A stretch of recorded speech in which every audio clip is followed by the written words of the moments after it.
start. We're going to sit 10 minutes, 15 minutes, that's about it. I'll guide you through it. No expectations of how that goes for you. So don't worry if you end up daydreaming for the 15 minutes that you're closing your eyes.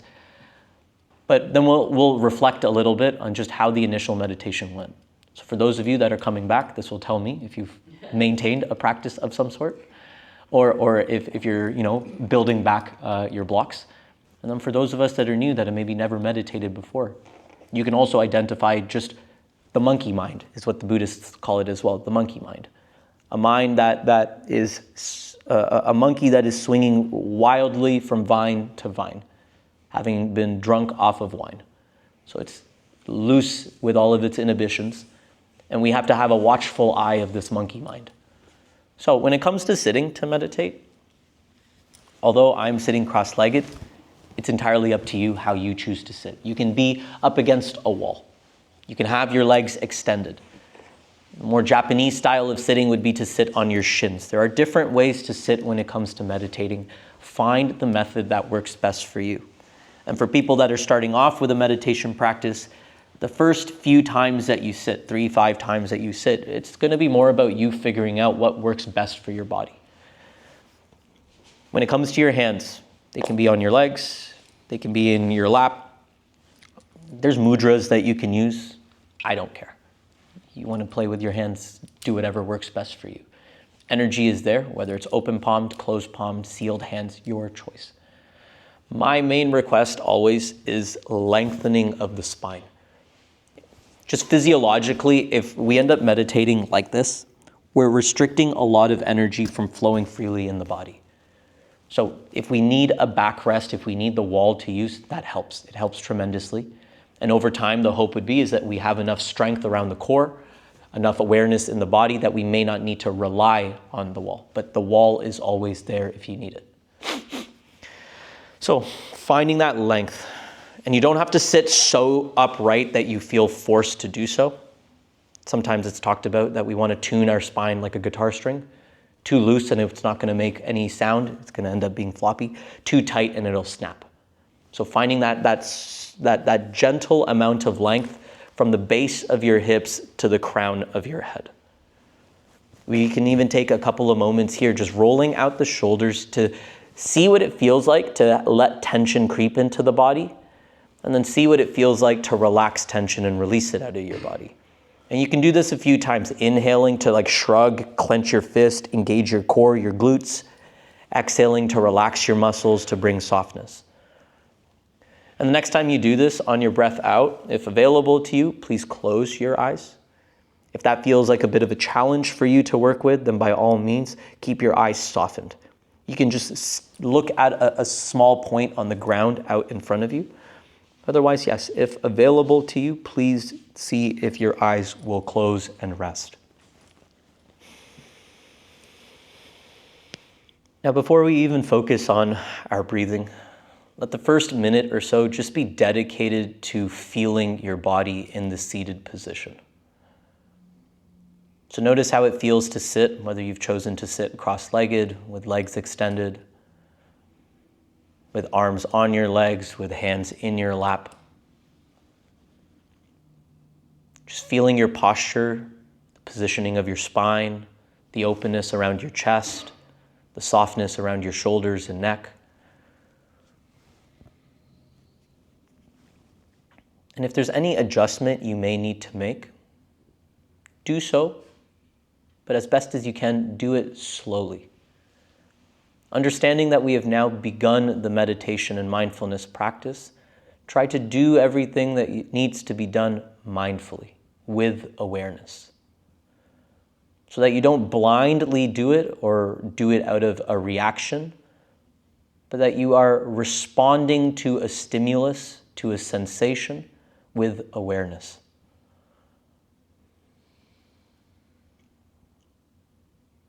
And for some of you, this next ask will be a difficult one, but just see how much discipline you can develop.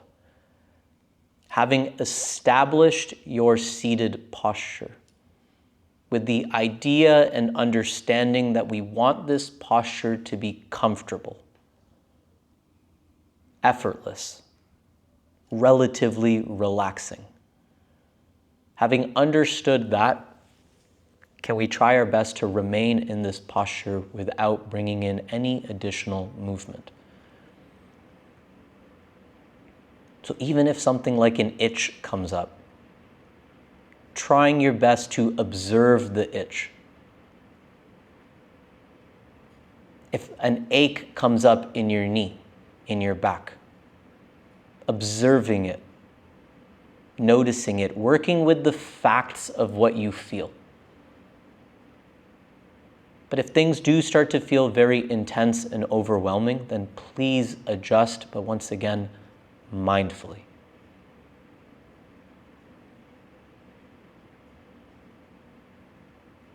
Now, from this place of awareness, can we bring attention towards our breath at the tip of our nose? We don't have to breathe in any special way. I just want you to feel breath as it travels in through your nose, as it travels out through your nose. You don't need to deepen your breath. You don't need to lengthen your breath. You don't need to force or manipulate your breath. Natural breath.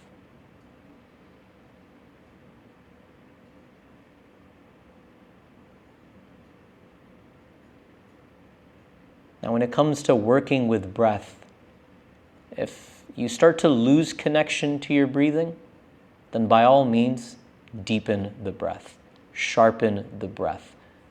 Breathe with a bit more energy so you can reconnect to breath. But having established a connection to breath, see how soft you can make your breath. As much as we feel that we are the ones breathing, I just want you to watch the breath as it enters and exits your body.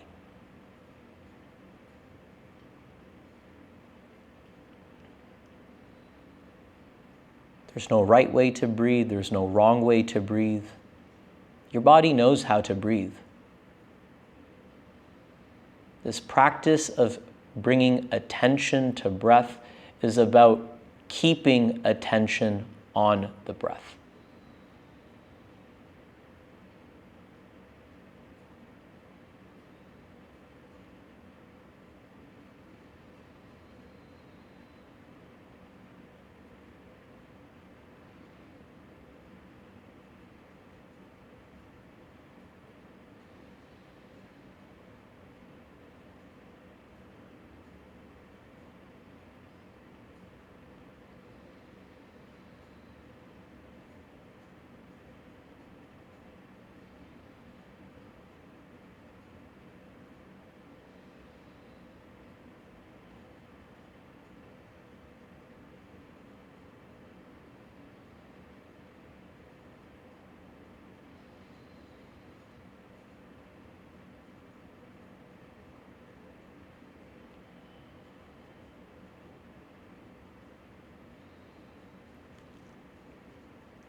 And if you ever do get distracted away from breath, acknowledge the distraction, let it go as best as you can, to then return to your breath as if nothing happened. Whether that distraction comes from a sensation on your body, a thought in your mind, makes no difference whether the distraction is from within you or outside of you.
If your body is prone to poor posture, do be mindful, check back in with your body, reestablishing length of your spine, openness of your heart, softening wherever tension may start to creep in.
Bringing your full attention back towards the tip of your nose, continuing to breathe,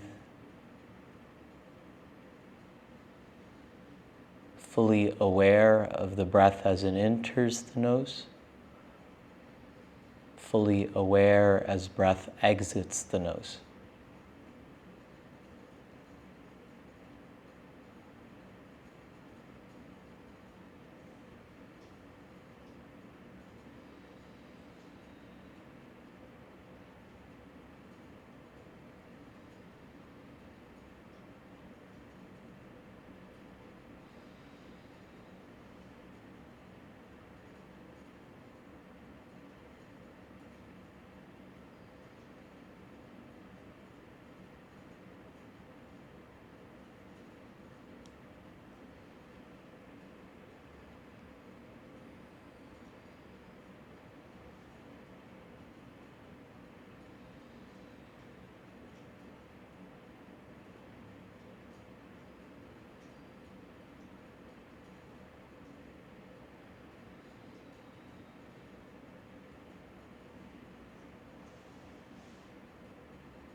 noticing if your mind has wandered away from breath and bringing it back.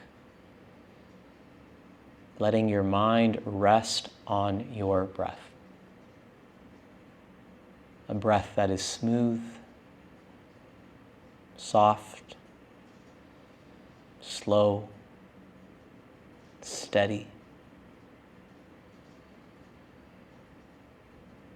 Like your mind is surfing the waves of the breath.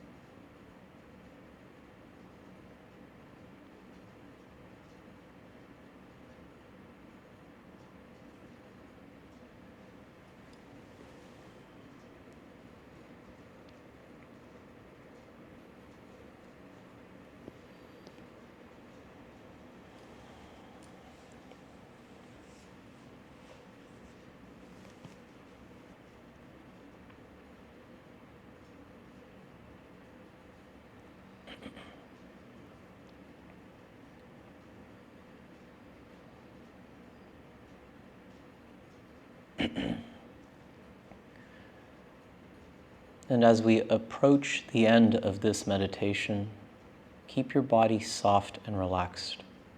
Try to keep this sense of mindfulness within the body and mind. We can invite some deeper breaths, maybe bring in some gentle movement into the shoulders, into the head, into the neck.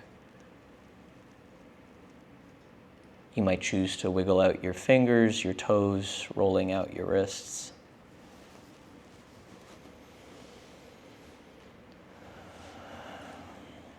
And before we open our eyes, palms can come together as we rub our hands together to create some heat. And allowing for this energy within your palms to wash over your face as you take your time to reopen your eyes.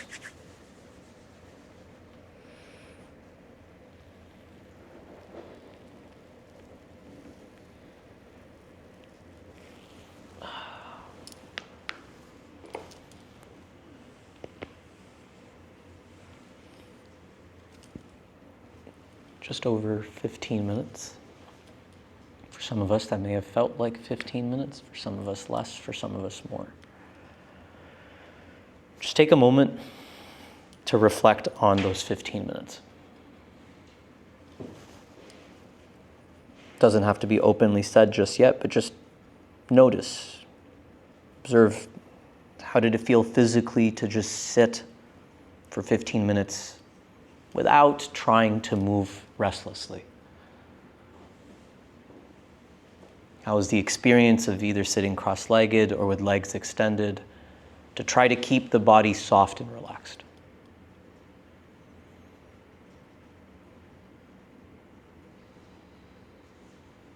How did it feel working with the mind to just keep the mind centered on one object? The object of today's meditation was the breath.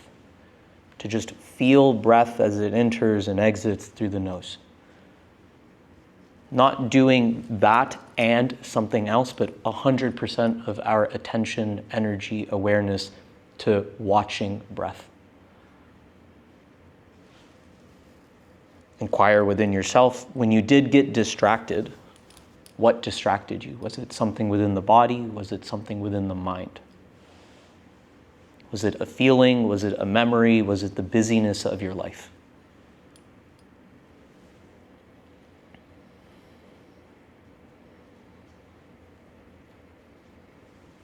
And then when you did get distracted, how did you handle the distraction? What was your attitude towards the distraction? Were you able to be kind to yourself that you got distracted, or did that cause more friction within you during the practice?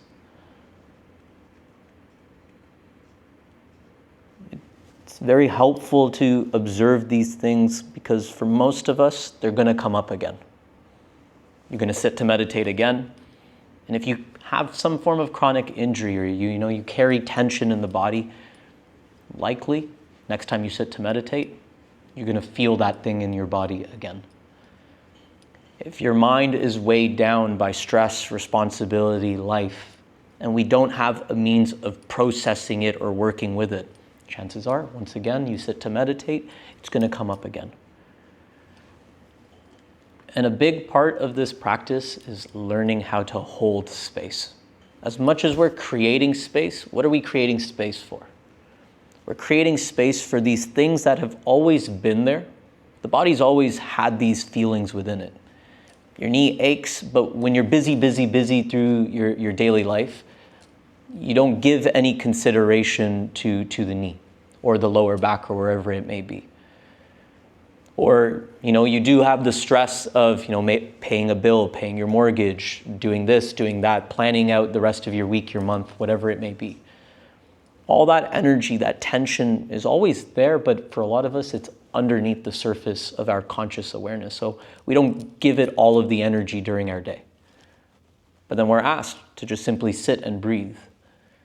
And as the water on the surface of our mind, like the pond, starts to become a bit more still, we start to notice all of these things surfacing up. And that's what I typically say when a lot of beginners begin a practice like this. That's their first time that they've actually given some awareness, some attention to all of these skeletons, all of this baggage that has always been there. And it's very overwhelming for some of us. Some of us, we just carry the regular stress and weight of life. And we're fortunate that it's just the typical stress.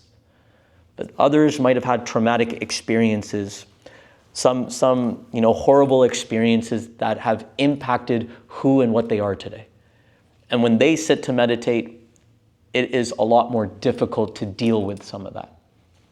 It's not to say that the benefits of this practice aren't available to them as well.